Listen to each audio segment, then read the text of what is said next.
días. Feliz año y ánimo.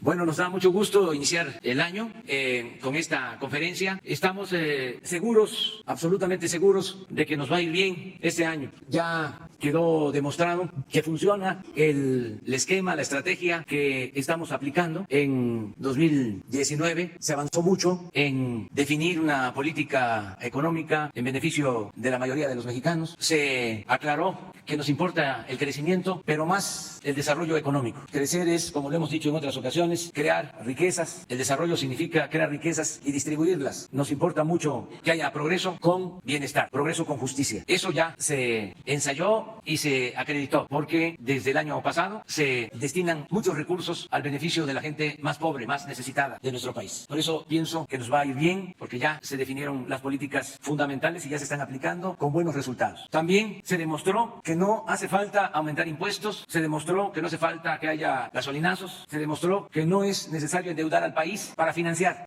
el presupuesto público. El año pasado no hubo aumentos en los precios de las gasolinas, del diésel, del gas, de la luz. En términos reales, este año tampoco van a haber aumentos. El año pasado no aumentó la deuda pública, este año tampoco va a aumentar la deuda pública. Se demostró que es posible acabar con la corrupción, que la corrupción no es parte de la cultura del pueblo de México, como se pensaba de manera absurda y por conveniencia. La corrupción no tiene que ver con el pueblo de México, tiene que ver fundamentalmente con el mal gobierno, con los políticos corruptos. Si arriba no se permite la corrupción, hay honestidad en el gobierno y el presupuesto rinde, alcanza para atender las necesidades de la gente. Quedó demostrado también que debe eliminarse el lujo del gobierno, que tiene que haber un gobierno austero, sobrio, que el poder es humildad. El poder no tiene que ver nada con la prepotencia, con el autoritarismo. El poder solo tiene sentido y se convierte en virtud cuando se pone al servicio de los demás. Y el poder no está en los palacios, no está en las oficinas públicas. El poder está en el pueblo, en las plazas, en las calles, en las casas donde vive la gente. Y el poder dimana del pueblo. Y ayuda mucho el que no haya excesos, lujos en el gobierno, porque se demostró que se logran liberar fondos, muchos fondos para el desarrollo, miles de millones de pesos. Si no hay aviones, si no hay helicópteros, si no hay Estado Mayor Presidencial, si no hay pensiones para los expresidentes, si no hay sueldos elevadísimos para los altos funcionarios públicos, si no hay atención médica especial para los altos funcionarios públicos, si no hay privilegios, se ahorra mucho dinero. Entonces, tengo confianza de que este año nos va a ir bien. Tenemos, como lo he dicho y lo repito, como asignatura pendiente, como reto, como desafío, serenar al país, parar la violencia que se inició cuando se declaró la guerra a las bandas de delincuentes comunes, toda la descomposición que significó el periodo neoliberal, también por corrupción, por contubernio, por asociación delictuosa entre delincuentes de cuello blanco y delincuentes comunes. Todo eso lo estamos padeciendo, se heredó y se arraigó bastante. Tenemos que arrancar de raíz ese mal y creo, estoy convencido que lo mejor es atender las causas, que no se abandonan a los jóvenes como se hizo de manera irresponsable durante todo el periodo neoliberal, que se les dio la espalda a los jóvenes, que solo se les llamó ninis y no se hizo nada por ellos. Tenemos que abrazar a los jóvenes, atraer a los jóvenes hacia nosotros para que no los enganchen, para que no los atrapen las bandas. Esa es la estrategia principal, que podamos atraer a los jóvenes, darles opciones de trabajo, opciones de vida sana, darles alternativas. Vamos a seguir con ese propósito, garantizando el derecho al trabajo, el derecho a la educación a los jóvenes, reforzando mucho todo el trabajo dirigido al bienestar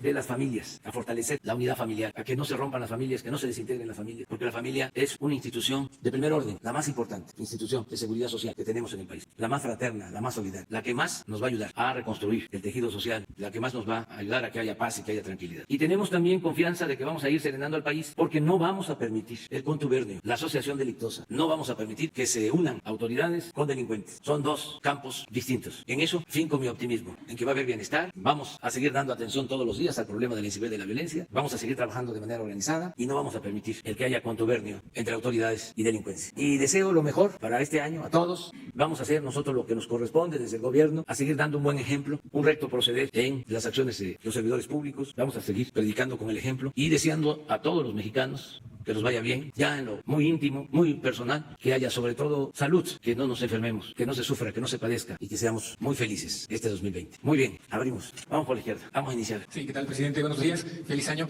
Mi nombre es Juan Carlos Rodríguez, reportero de Eje Central.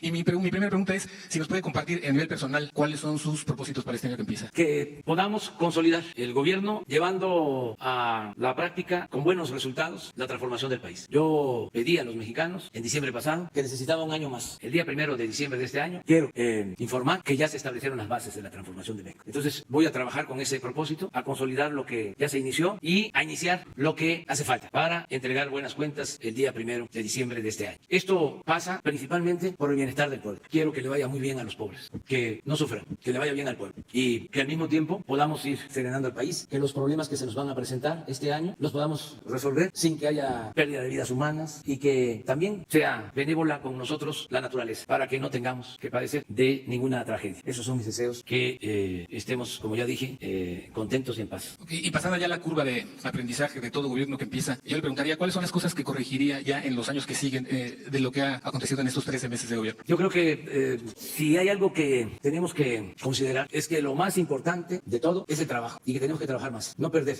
el tiempo, aplicarnos más. Eso es lo que saco en conclusión. Trabajamos en el 19, pero debemos de trabajar más todavía en el 20 y entender que es una transformación la que se está llevando a cabo. No fue un simple cambio de gobierno, sino una transformación, y esto es una revolución pacífica, pero revolución al fin. Entonces no es para trabajar 8 horas o 10 o de lunes a viernes y descansar sábado y domingo. No, es todo el tiempo, 16 horas diarias. Ya tendremos tiempo para descansar, porque yo voy a estar hasta septiembre del 2024 y ya no aspiro a ningún cargo en ningún lado. Me retiro por completo. Entonces me debo de entregar de cuerpo y alma a esta noble causa. No podemos perder el tiempo. Y me toca alentar a todos para que quienes me ayudan se apliquen a fondo, y no solo los que me ayudan en el gobierno, para que todos los ciudadanos participen y avancemos y logremos la transformación del país. Que todos ayudemos a empujar al elefante. Todos. Porque política es tiempo y no hay que perder el impulso. Me da mucho gusto que la gente tiene encendida la llama de la esperanza. No hay desaliento. ¿Se acuerdan lo que decían antes? Que había mal humor social. No hay eso. Hay optimismo, hay alegría, hay esperanza. Y la esperanza es una fuerza muy poderosa. Entonces tenemos que aprovechar esta circunstancia especial para consumar la transformación, para llevar a cabo los cambios. Además, se avanzó mucho en el 2019. Mucho. Y con poca confrontación política. La verdad que los conservadores no terminan de espabilarse. Están todavía desconcertados, aturdidos. Y sus reacciones no han sido las más inteligentes. Están muy enojados y desquiciados. Yo entiendo y repito, creo que están derrotados moralmente. Pero hay que aprovechar eso para avanzar. Que no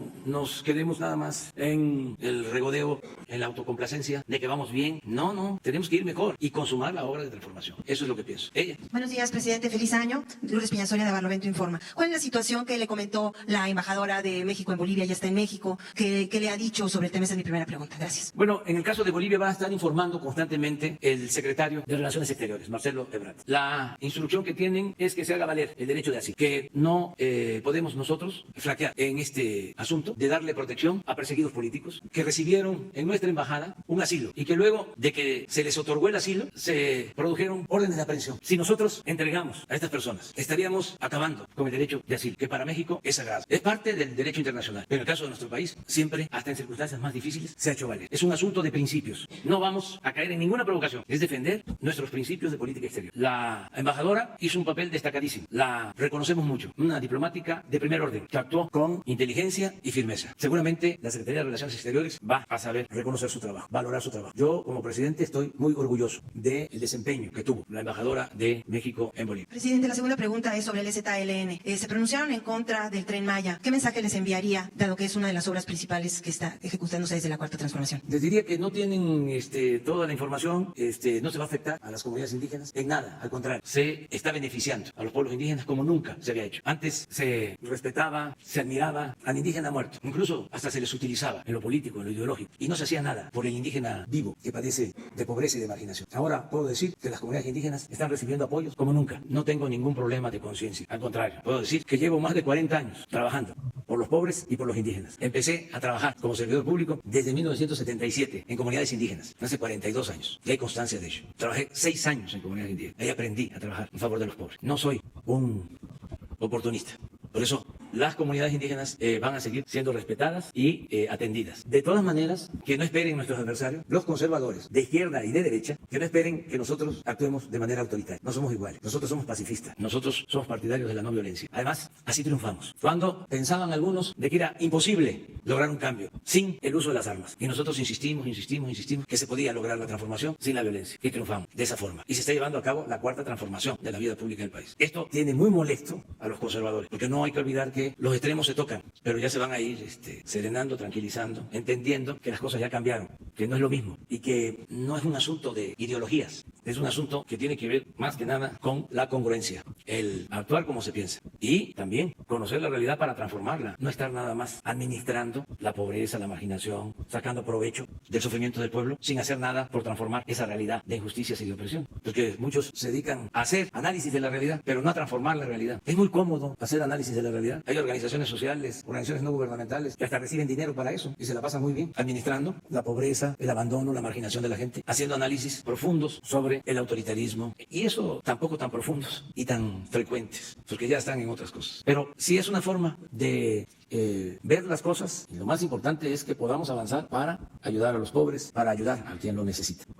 Buenos días, presidente Antonio López de La Razón. Para que nos platique, por favor, cuáles van a ser las primeras acciones que va a implementar su gobierno para que, como bien lo decía usted, en diciembre pueda entregar y rendir buenas cuentas a los mexicanos, principalmente en materia de seguridad, que pueda cumplir esta promesa que quedó pendiente en 2019. Ayer el secretario de Seguridad Pública, Alfonso Durazo, informó que se van a estar desplegando en 50 regiones más la Guardia Nacional. Si nos puede hablar un poco sobre este tema, muchas gracias. Yo les diría 4 cosas básicas. Primero, reforzar todo lo relacionado con el bienestar para no dejar de atender a los jóvenes y que haya trabajo y que nadie se vea obligado a tomar el camino de las conductas antisociales. Primero. Segundo, trabajar más en tener más información, lo que suele llamarse inteligencia. Más inteligencia y menos uso de la fuerza. En eso vamos a trabajar mucho. Tercero, seguir consolidando a la Guardia Nacional, seguir convocando y reclutando a más elementos para la Guardia Nacional. Ya sabemos que funciona el que tengamos presencia en las calles, en las comunidades, en las colonias. Es que no había nada, no había protección. Lo que había era la Policía Federal, 10,000 elementos. Y ya sabemos cómo estaba. Entonces, pasar de 100,000 elementos este año de la Guardia Nacional, profesionales, incorruptibles. Y 4, no permitir la asociación delictuosa, el contubernio entre delincuencia y autoridades. Hay muchas otras cosas, pero en eso sintetizo lo que se va a llevar a cabo este año para garantizar la paz y la tranquilidad. El año, presidente, comenzó pues ya con diversas agresiones por parte de los grupos delincuenciales, entre ellos el Cártel del Noreste con la balacera que hubo ayer en Tamaulipas. Si me puede regalar una reacción al respecto. Sí, sigue habiendo enfrentamientos, violencia. Quiero también decir de que afortunadamente esta situación de enfrentamientos y de violencia no se da en todo el país. Los homicidios se concentran básicamente en 10 estados. Estamos hablando del 80% de los homicidios. Hay veces que en 10, 15, 16 estados no hay homicidios, no hay asesinatos. Por eso también estamos dando atención especial donde tenemos más brotes de violencia. Guanajuato, Tamaulipas, Jalisco, Michoacán, Estado de México, Guerrero y otros. Pero estamos trabajando con ese propósito.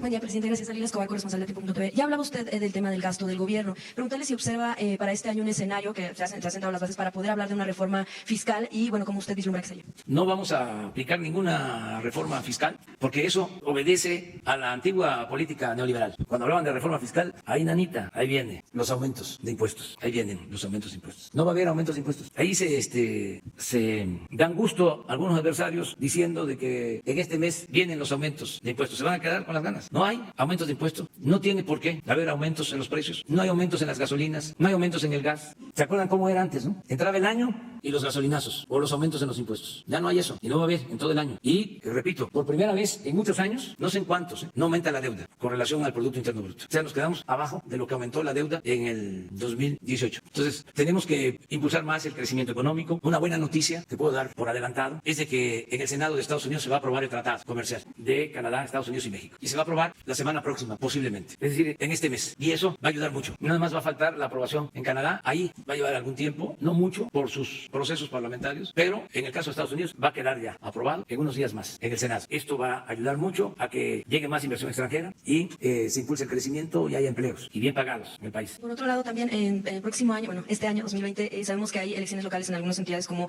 Hidalgo, Coahuila. Saber sus actividades a qué se van a ceñir. Sabemos que usted ha mencionado en diversas ocasiones que cuando hay elecciones en estados trata de no acudir a estas entidades. ¿Cómo será la actividad en los estados donde habrá estas elecciones? Lo mismo, cuando empiecen las campañas ya no voy a esos estados para no involucrarme. No vamos nosotros a tomar partido ni apoyar a ningún candidato. Queremos que haya democracia y vamos a estar muy pendientes para que no haya fraude electoral, que los ciudadanos puedan elegir libremente a sus autoridades, que no se utilice el dinero del presupuesto para favorecer a partidos o candidatos, que no se compren votos, que no se repartan despensas. Ya pasó el tiempo de la entrega del frijol con gorgojo y desde luego que no se rellenen las urnas, que no se falsifiquen las actas, porque eso, si ustedes recuerdan, no pasaba en México.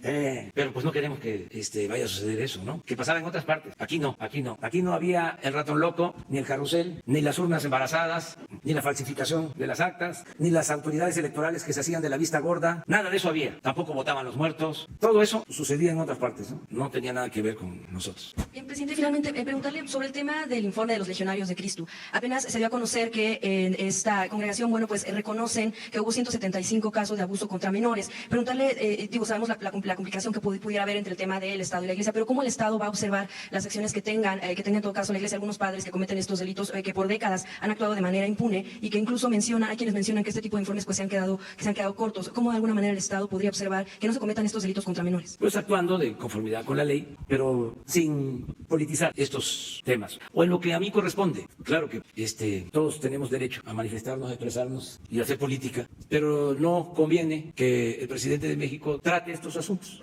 Pienso que corresponde a la sociedad, a los medios. En el caso de que se denuncie un delito, entonces sí, nosotros podríamos actuar, opinando, porque también para eso hay instancias responsables. En todos estos casos corresponde al Ministerio Público actuar. Nosotros pensamos que debemos de mantener una buena relación con las iglesias, con todas las iglesias, y hacer valer el Estado laico, que significa que todas las iglesias tienen los mismos derechos y que el Estado debe también garantizar la libertad religiosa. La propia Iglesia ha reconocido estos abusos. ¿No le parece grave que sucedan, sobre todo que de alguna manera pues algunos padres, algunos religiosos abusan de la confianza de la gente? Es grave, no deben de cometerse estos actos, pero buscar que se debata, se discuta, se analice, se reflexione en otros ámbitos, que el presidente de México no se inmiscuya en estos asuntos, buscar que todos nos portemos bien, eso sí, todos aportarnos bien, no olvidar que solo siendo buenos podemos ser felices, y ser respetuoso de todas las religiones y desde luego respetuoso también de los no creyentes. Eso también es Estado laico, respetar a todos. Ahora estuve pendiente, aunque estaba de vacaciones en Palenque, y me enteré de un incidente del Papa Francisco, y me dio mucho gusto que ofreciera disculpas, con humildad, al día siguiente. Es que somos seres humanos, todos. Que nadie diga, yo no he perdido la calma o he abandonado la cordura. Y hay estas cosas que se prestan, que se presentan, y cualquier ser humano reacciona así, todos. Que nadie diga, yo no actúo de esa manera. Yo de suerte, solamente una vez, hace poco, que me jalaron el brazo y estuve a punto de que se lo llevaran, ¿no? Porque jalan y hay euforia, pero el Papa hizo muy bien. Pues, a veces para las fotos agarran a uno así y hasta truena acá la nuca. Pero así son las cosas. Me dio mucho gusto que ofreciera disculpas el Papa. Pues que hay que tener, como él mismo lo mencionó, hay que tener paciencia, mucha paciencia. Ya termino aquí, 5 y 5. No, los dos. No, mañana. Sí. Buenos días, presidente. Alberto Rodríguez, de Noticias. Hoy entró, ayer más bien, comenzó a operar el Instituto de Salud para el Bienestar.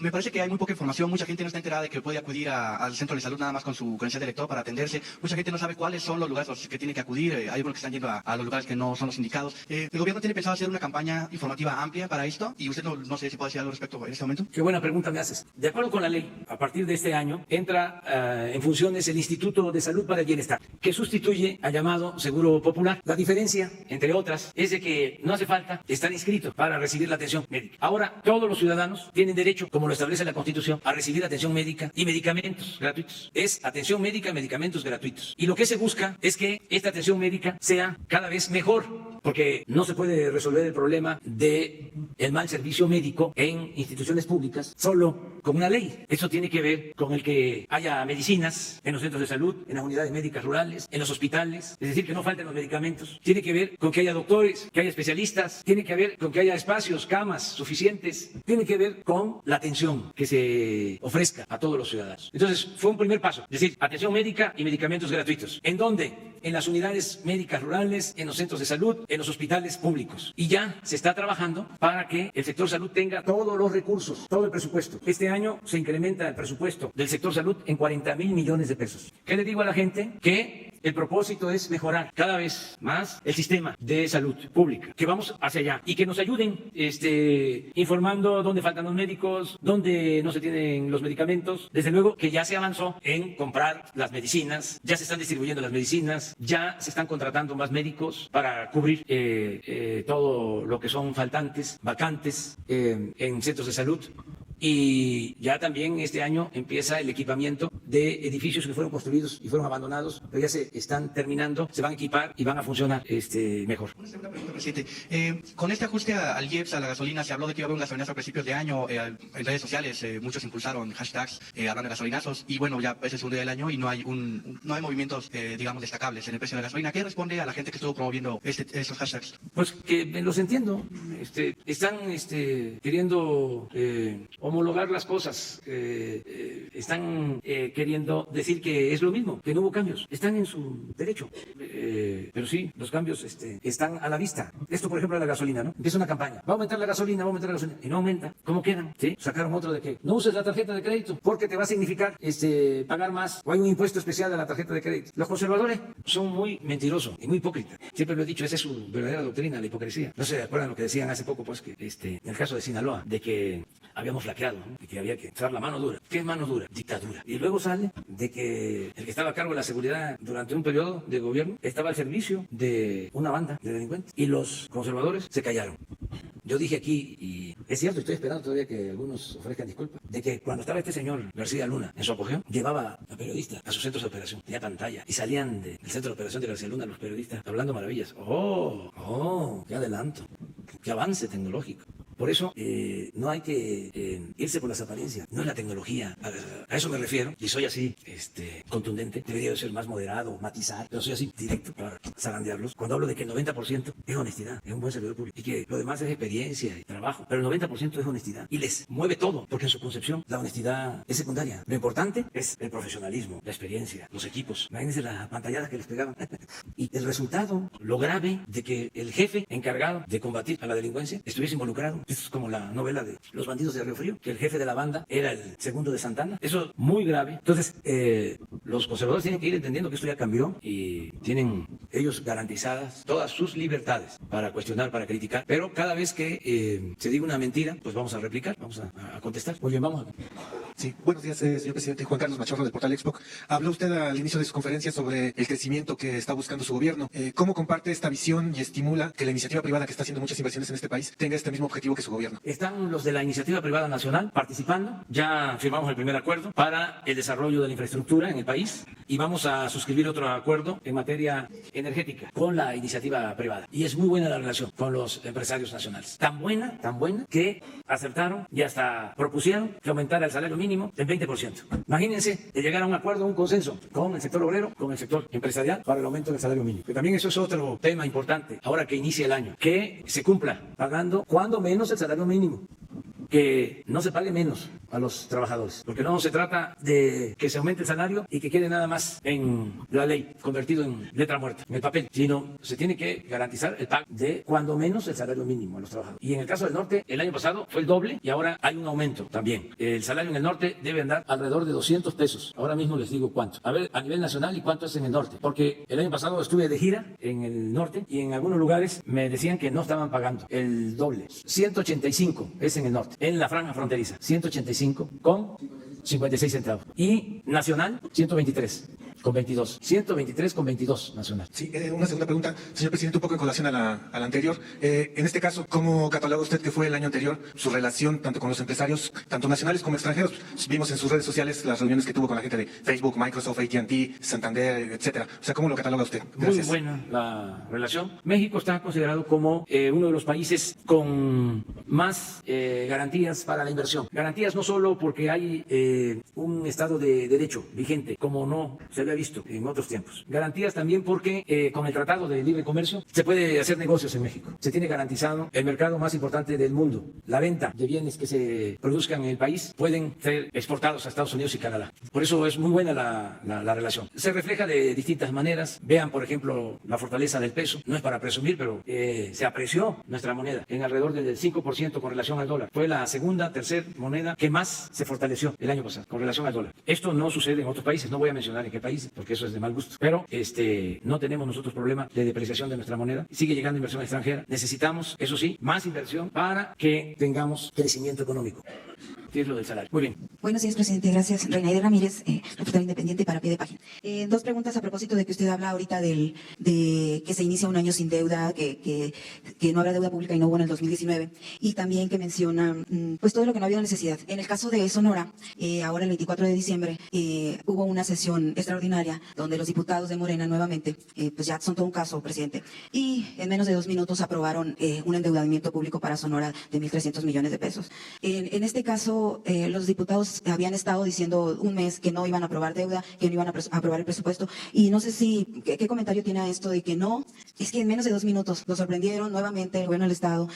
Bueno, en este caso no fue ni el gobierno del Estado, porque fueron ellos en 2 minutos, y no sé si habrá influencia de algún gobierno, de funcionarios federales o de alguna relación con el gobierno estatal, y no me refiero nada más a Durazo, me refiero a que aprobaron esta deuda, aprobaron el presupuesto en menos de 2 minutos, y pues esto representa usted, lo que argumenta el gobierno del Estado, es que el gobierno federal pues les ha hecho muchos recortes, que no tienen recursos, que es necesario, entre comillas, pero de acuerdo a los analistas y a los economistas sonorenses, pues esta deuda no tiene razón de ser, no hay una justificación. El mismo análisis que hicieron los diputados de Morena dice que no encontraron varios puntos que al final los expusieron, pero ya después de haber a todo pasado, ¿no? Entonces, la situación que se está viendo ahí es el segundo endeudamiento para Sonora. Sonora está entre los 7 primeros estados, entre los estados más endeudados del país. Entonces, está pasando esto, acaba de pasar también en Baja California, que aprobaron nuevos impuestos. Entonces, no van con la tónica federal, ya no los gobiernos que no son de Morena, sino los diputados que son de Morena están avalando este tipo de situaciones. Esa sería una primera pregunta. Sí, esa es una política que siguen los estados. No olvidemos de que México es una república federal, los estados son autónomos, son soberanos, por eso tienen sus poderes, igual que en lo federal, poder ejecutivo, poder legislativo, poder judicial. Existe en Sonora el Tribunal Superior de Justicia, que representa al poder judicial, existe el Congreso local, que representa al poder legislativo, y existe, en este caso, la gobernadora, que es la representante del poder ejecutivo en el estado. Entonces, es otra política. Yo pienso que debe de llevarse a cabo una política de cero endeudamiento, de austeridad, de honestidad en todo el país. Pero estamos iniciando nosotros, el gobierno federal, y yo pienso que los estados van a hacer lo propio, pero no se les puede imponer nada, porque son independientes, son autónomos, son soberanos. En cuanto a que haya alguna indicación para que se apruebe deuda, eso sí le puedo decir que no es cierto. O sea, que nadie puede decir que nosotros les ordenamos que aprueben para que se aumente la deuda. Sobre la política de austeridad porque en Sonora tampoco se ha visto mucho eso. Eso sí tiene que haber a nivel nacional, tiene que haber austeridad de Estado. No solo tiene que ser el gobierno federal, tiene que ser los gobiernos estatales, los gobiernos municipales. Todos tenemos que hacer un esfuerzo. No puede haber gobierno rico con pueblo pobre. No se deben de comprar carros nuevos para funcionarios. En ninguna parte. Hay que estar pendientes de eso. Y pendientes de que no haya nepotismo, es decir, que no metan a los familiares. Por eso, que no haya influyentismo, que no haya corrupción, todos, ayudar, y hay que estar ejerciendo nuestras libertades. La libertad no se implora, se conquista. Hay que estar denunciando constantemente todo esto que se considere incorrecto, pero siendo también al mismo tiempo respetuoso de las autoridades locales, porque de ellos depende. Y también en el caso de los legisladores, si argumentan que alguien les dio una instrucción, pues entonces, ¿de qué están hechos? Le están saliendo muy caros bueno, al menos a Sonora y a los estados del noroeste del país le están saliendo caros esta inexperiencia o complicidad de los nuevos diputados. Esto en el caso de que se diera, como tú lo planteas, no es nuevo, ¿eh? Si acaso se lamenta de que no cambien en algunos estados estas prácticas. Pero esto viene de tiempo atrás, desde el maiceo porfirista. ¿O en Sonora no había esto antes? ¿No había en Sonora? Siempre ha existido. ¿Sí? Entonces, es lamentable que habiendo un cambio, estas prácticas continúen, eso sí, y se tienen que eliminar. Es un proceso. Ese es el punto, justamente porque, bueno, y además de que, qué bueno que dice que van a estar vigilantes de los recursos, porque, pues, también en Sonora se ve no se ve infraestructura, no se ve obra y no se ve trabajo de los recursos públicos, tampoco se ve una política de austeridad. Entonces, pues, los malos pensamientos indican que esto puede ser un recurso que se va a ir a las campañas para el 21, ¿no? Entonces, qué bueno que van a estar vigilantes. Una segunda pregunta es en relación con un trabajo que se hizo de investigación sobre el ABC. Si usted sabe si hay una investigación o qué reportes tiene de que se esté haciendo una investigación sobre una funcionaria pública que se llama Marcela Fimbres, que se detectó que cuando ella entra al CAICE, que es el organismo que se creó para atender a las víctimas a los padres y a las víctimas de la guardería ABC, algunos familiares de ella entraron como proveedores de esta dependencia y adquirieron medicamentos hasta en un 200% de su valor normal. Entonces se habla de que al menos hubo un desvío o desfalco o un presunto peculado por 10 millones de pesos. Digo, 10 millones de pesos. Entonces, ese sería un punto. Si usted tiene algún dato, si hay una investigación sobre esto y si su gobierno planea hacer algo, ¿qué vigilancia tiene sobre esta dependencia en particular? No tenemos nosotros información. Quien está haciendo la investigación es la Fiscalía, porque se presentó una denuncia nueva y se está investigando todo lo relacionado con el ABC, con la guardería ABC, donde perdieron la vida los niños. Pero no tengo más información que eso. Aquí también quiero aclarar algo. La situación de varios estados es muy difícil en lo económico, en lo financiero, porque muchos gobernadores recibieron las arcas vacías y con mucha deuda. En el periodo neoliberal se endeudó a los gobiernos estatales, a los gobiernos municipales, y se endeudó también porque era parte del negocio que tenían los altos funcionarios públicos. Por ejemplo, todos los contratos para hacer obras, las llamadas APP, asociaciones públicas privadas, las autorizaba Hacienda, nada más que les decían a los gobernadores qué empresas tenían que hacer las obras. Y resulta que hacían esas obras, hospitales, recursorios, edificios públicos, y costaban muchísimo dinero. Entonces, al autorizar Hacienda esas obras, les quitaban a los estados participaciones, o mejor dicho, para pagar esas obras, les hacían descuentos en sus participaciones a los estados. Y así dejaron sin recursos a muchos estados. Por eso, no estoy justificando lo de Sonora, estoy explicando de que es tanta la deuda que tienen, que hay veces que no les alcanza ni para pagar la nómina. Nosotros hemos estado ayudando, en la medida de lo posible, adelantando participaciones federales. Acabo de recordar otra investigación también con apoyo del Border Hub. Le comento que en el caso de Sonora también acabo de recordar una investigación que se hizo también con apoyo de la organización Border Hub. Otro reportero sonorense recientemente saca que familiares del esposo de la gobernadora están teniendo pues obra y beneficios también de los recursos públicos. Misteriosamente se están llevando obras, se están llevando trabajos. Entonces, pues hay más evidencia de cómo no se está aplicando bien el recurso. Yo no tengo información sobre eso. Yo lo que puedo comentarles, inclusive, es que están algunos estados en una situación tan delicada, les dejaron tan mal las finanzas, que no están haciendo obras, que no les alcanza para hacer obras. Son muy pocos los estados. Les voy a hablar de dos estados. Uno que es ejemplar en el manejo de sus finanzas, que no tiene deuda. Imagínense un estado sin deuda. A ver quién lo sabe. ¿Qué estado es? Tlaxcala. Porque por ley no pueden endeudarse. Vamos a poner a Tlaxcala de ejemplo. No es de ahora. Eso se estableció hace 2 o 3 sexenios o más. Sí, no sé con qué gobernador, no quiero aquí, pero sí se estableció de que no se iba a endeudar el Estado. Y no tiene deuda. Y uno que está cerca de lograr el no endeudamiento, al menos ese es su propósito, ojalá y lo logre, quiere antes de terminar dejar cero deuda, es el de Querétaro. Son circunstancias de cada estado, pero sí, en vez de ayudarles, se les alentó para que se endeudaran, sobre todo con este tipo de obras. Hay estados que una buena parte de sus participaciones son para pagar estas obras, que cobraron carísimas. Por ejemplo, un hospital que costaba 500 millones, lo tienen que pagar en 20 años, entregando 200 millones anuales. 5,000, 6,000, 7,000 millones de pesos. Lo que costaba 500. Porque no solo cobraron mucho por la construcción y la operación, sino el financiamiento, usura, todo eso sucedía. Y hablaban desde Hacienda a los gobiernos estatales: ¿quieres esto? Te propongo una empresa y te apruebo la obra. Entonces, no echarle toda la culpa a los que están. Algunos se quedan callados, pero ya recibieron una situación muy difícil. Y también municipios de ciudades grandes que están también endeudados, que apenas para pagar nómina, que no pagan la luz, que no están pagando el agua, en una situación muy delicada. Son los saldos de la política neoliberal. Buenos días, presidente. Buenos días a todos y a todas. Presidente, el Instituto Nacional de las Mujeres está convocando en sus redes sociales a un juguetón feminista. Este juguetón tiene la finalidad de donar juguetes para niños y niñas huérfanos de feminicidio.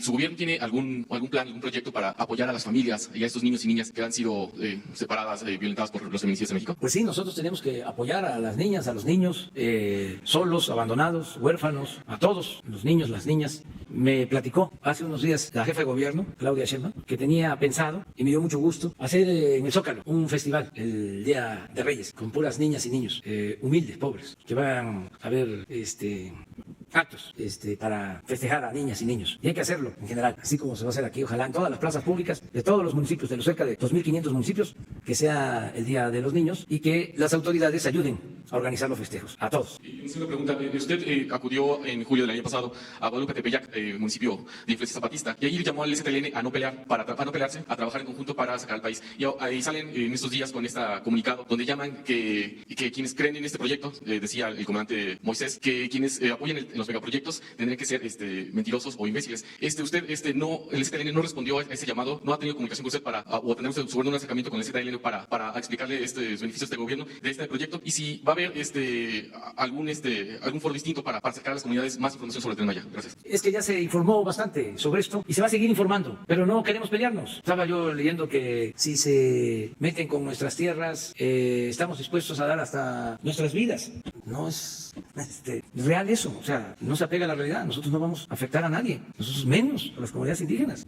O sea, es mucha propaganda, pues, es mucha carga ideológica, pero nosotros no somos así. O sea, no les vamos a quitar la tierra a nadie, al contrario, estamos ayudando. Ahí en Chiapas están trabajando como sembradores 80,000 indígenas y campesinos. ¿Cuándo se había hecho algo así? Nunca. 80,000 en Chiapas, en Sembrando Vida. Pero ahí en las comunidades donde participan los de la organización zapatista, ahí mismo. ¿Y qué están haciendo? Pues están sembrando, haciendo la milpa, sembrando árboles frutales, maderables. ¿A quién le hacen daño? O sea, como cuando un periodista me preguntó de los vuelos espías o rasantes en las zonas zapatistas. Digo, oye, ¿qué te pasa? O sea, te quedaste en el almanaque, hermano. O sea, mucho antes que algunos dirigentes de esa organización llegaran a Chiapas, ya nosotros trabajábamos, yo ya trabajaba en comunidades indígenas. Ellos todavía estaban estudiando. Ya nosotros estábamos en las comunidades. Y llevamos años así. ¿Y cuándo hemos reprimido a alguien? Es que se tiene, se ha planteado, yo he ido allá, hablo para todos, lo que él está mencionando ahora. Estuve en efecto en Guadalupe Tepeyac, me trataron con mucho respeto los habitantes de Guadalupe Tepeyac, y yo también los trato con mucho respeto. Por eso me extraña, o sea, que vamos a defender con nuestra vida la tierra. O sea, si yo no soy Salinas, o sea, pero son libres de plantear lo que considero. Buenos días, señor presidente. Carlos Montesinos de la Hoguera. Primero, usted nos había mencionado en el marco de la firma del Tratado de Libre Comercio que iba a presentar todo un programa de iniciativas precisamente para explotar los alcances del TEMEC y conseguir un mayor desarrollo económico. Esta presentación se iba a hacer a finales de diciembre, al final ya no se hizo. Si nos pudiera dar un adelanto de cuáles son algunos de los temas principales, ya que considera que para finales de este mes estará aprobado en Estados Unidos. Sí, estamos esperando que se apruebe y vamos a presentar ya un plan de inversiones. Les hablaba de la propuesta de trabajar de manera conjunta en el sector energético con la iniciativa privada. Eso está pendiente. Luego, otras acciones para fortalecer el mercado interno. Más que nada para buscar la autosuficiencia en algunos alimentos y productos. Autosuficiencia en maíz, en frijol, en leche. Estamos trabajando en eso, desde luego en gasolinas, en calzados y en textiles para reactivar la economía nacional y crear empleos. Les vamos a ir presentando aquí los proyectos. Ya se tiene, por ejemplo, lo de leche, ya se está trabajando para lograr la autosuficiencia, no comprar la leche, producirla en México. Es un plan que tenemos para eso. Lo mismo en el caso del maíz y en el caso del frijol para reactivar más el campo. Ese es el propósito. Y una segunda pregunta, señor presidente. Sobre el tema de la familia Levarón, usted iba a visitarlos, a tener la segunda reunión con ellos. Si ya tiene fecha y lugar de este segundo encuentro. Sí, voy a estar con ellos el fin de semana del día 14, 15, 12. 12 es viernes. Es que uno de integrante de la familia Levarón se quedó el 12, que es domingo. Sí, así es. No, pues. Sí, sí voy el 12. Voy a La Mora, a Bavispe, Sonora. Es domingo 12. Va el Gabinete de Seguridad. Yo voy a aprovechar para hacer una gira por el norte. Voy a ir también a Chihuahua. Voy a ir a Ciudad Juárez. Y voy a ir a Nuevo Casagrandes. Y voy a estar en Agua Prieta y en Bavispe. Ya les di el programa. Vamos a hacer, pues aprovecho para informarles bien, porque muchos de ustedes me acompañan a las giras. El viernes, que sería 10, la reunión de seguridad que hacemos de 6 a 7 de la mañana aquí, se va a llevar a cabo en Ciudad Juárez, Chihuahua. El viernes 10. Muy bien. Buenos días, presidente. Diana Benítez, del periódico 24 Horas. Ya a inicio de la conferencia nos platicaba de que se va a reforzar el tema de la estrategia de seguridad. Sí, más Guardia Nacional, sí atender las causas, pero yo le preguntaría cuál va a ser la parte que no se hizo en 2019, que se estaría haciendo en 2020. ¿Cómo se va a mejorar esta estrategia más allá de lo que ya está planteado? ¿Si habría un cambio en esta estrategia ahora sí para 2020? No hay cambio. No, es la misma estrategia que está en el plan de desarrollo. Es atender las causas. Primero, que haya bienestar, que haya trabajo, que se atienda a los jóvenes. Segundo, la Guardia Nacional, desplegarla, que tenga todos los elementos, que haya presencia en todas partes, que se proteja a la gente. Tercero, el que haya más inteligencia que fuerza, más investigación, más inteligencia, para no usar la fuerza, para ser más eficaces. Y 4, no permitir el contubernio, la corrupción. Es decir, que la delincuencia domine en gobiernos y en poderes. Hay otras cosas, desde luego. El que todos los días atendamos el problema, como lo venimos haciendo, o sea, la perseverancia. El que trabajemos de manera coordinada, como lo venimos haciendo. El que no se esté apostando a la violencia, a que no se quiera apagar el fuego con el fuego. El que no se aplique el mátalos en caliente, que no haya masacres. Sí, presidente. También le preguntaría un poco también vinculado al tema de la seguridad. En el mensaje que usted compartió en redes sociales en la noche de Año Viejo, usted decía que hubo un tiempo en que Guzmán Loera tenía el mismo poder que el presidente. No sé si la actual administración cuenta con pruebas ya que se puedan aportar, que vinculen al expresidente Felipe Calderón con estos vínculos con Joaquín Guzmán Loera, dado que está también este juicio con García Luna, más allá de lo que ya está aportando la Unidad de Inteligencia Financiera. Nada más más esa prueba. Nada más esa prueba. O sea, el que estaba a cargo de la seguridad, la mano derecha, pues sí, o de Fox o de... A Calderón, sí, Calderón. Porque sí estuvo con Fox, pero... Y con Salinas, ¿no? Y sí, viene de tiempo atrás. Pues está acusado de proteger a una organización delictiva. Esa es la prueba. Falta que se lo demuestren. Falta. Pero ahí está ese indicio. Luego, de lo que es evidente, es de que, como suele pasar en estos casos, todos estos personajes de la noche a la mañana se enriquecen. Ahora sí que, como decía mi finado paisano Chicoche, ¿quién pompó? ¿De dónde? Las casas y los departamentos. Y todo eso se ve normal. Entonces, a eso me refería. A que no podemos permitir que la delincuencia gobierne. Porque eso es gobernar. No es que Guzmán Loera estuviese aquí, en el Palacio, ¿no? O en Los Pinos. Pero tenía representantes en el gobierno. Eso es gravísimo. Pero el conservadurismo se sigue dando baños de pureza. Porque así son. Sí, van a misa y olvidan los mandamientos. Van a la iglesia, comulgan, confiesan, para dejar en cero el marcador. El domingo vuelven a lo mismo. Hacer lo mismo. Finalmente, presidente, nada más entonces para precisar y insistir con este tema de los zapatistas. ¿Estaría descartado enviar un interlocutor con el ZLN? No, pero lo puede llevar a cabo el Instituto de Pueblos Indígenas y estamos dispuestos a hablar con todos, con quien nos busque o quiera tener la información, con mucho gusto, y no tenemos enemigos, mucho menos a los indígenas. Tenemos adversarios. Esto tiene que ver, en el mejor de los casos, con una concepción ideológica o con una diferencia que se pueda tener en el terreno de las ideas, en el mejor de los casos. Pero no son nuestros enemigos. Si acaso nuestros adversarios, y eso, los ideólogos, no los indígenas. Una más. Buenos días, señor presidente. Isabel Arvide, que tenga buen año, que la suerte y la fuerza sea con usted y que nos regrese la historia, señor. ¿No podría traer de vuelta a Salmerón? ¿Cómo decir? Traer de regreso a Salmerón al historiador. ¿Ah, sí? Que se fue, porque ¿sabe qué? Usted hizo un gran homenaje a Felipe Ángeles, una gente totalmente desconocida, y su biografía oficial tiene fallas tremendas. La oficial, la que hicieron historiadores del ejército, señor. Tiene, por ejemplo, dice que cuando Felipe Ángeles se entera de que estalla la decena trágica, viene a México. Cuando usted y yo sabemos que el presidente Madero fue por él en su coche después de la mañana en que es acompañado por los cadetes en la marcha de la lealtad, en la tarde se va solo en su coche a Cuernavaca y regresan al día siguiente. Entonces, si esto, cuando usted tiene tanto interés en un personaje, tiene una falla de este tamaño, y muchas otras, porque aparte son 5 cuartillas. Yo no llego a cuando Ángeles llega con Villa y ya llevo 45 escritas. Entonces ellos en unas cuartillitas me cambiaron la historia. ¿Qué va a hacer en este 2020 para que la historia no sea la caricatura que se exhibe en una pintura en Bellas Artes, independientemente del tema homosexual, sino que se convierte nada más en esta imagen y no está comunicada oficialmente desde su gobierno con con la verdad? Bueno, Pedro Salmerón es un extraordinario historiador, de primera. Es el mejor libro que se ha hecho, creo yo, el que escribió sobre la División del Norte. Y vaya que lo que hizo Katz es muy bueno, sobre Francisco Villa. Pero la investigación de Pedro Salmerón sobre la División del Norte, que fue su tesis de doctorado, es un libro de primer orden. Vamos a invitarlo a participar. Vamos a darle todo su lugar a la historia. ¿Sí? Vamos a enaltecerla, a la maestra de la vida, como decía Cicerón. Aprovecho porque ahora que estuve de vacaciones, me dediqué a descansar, a leer y a pensar.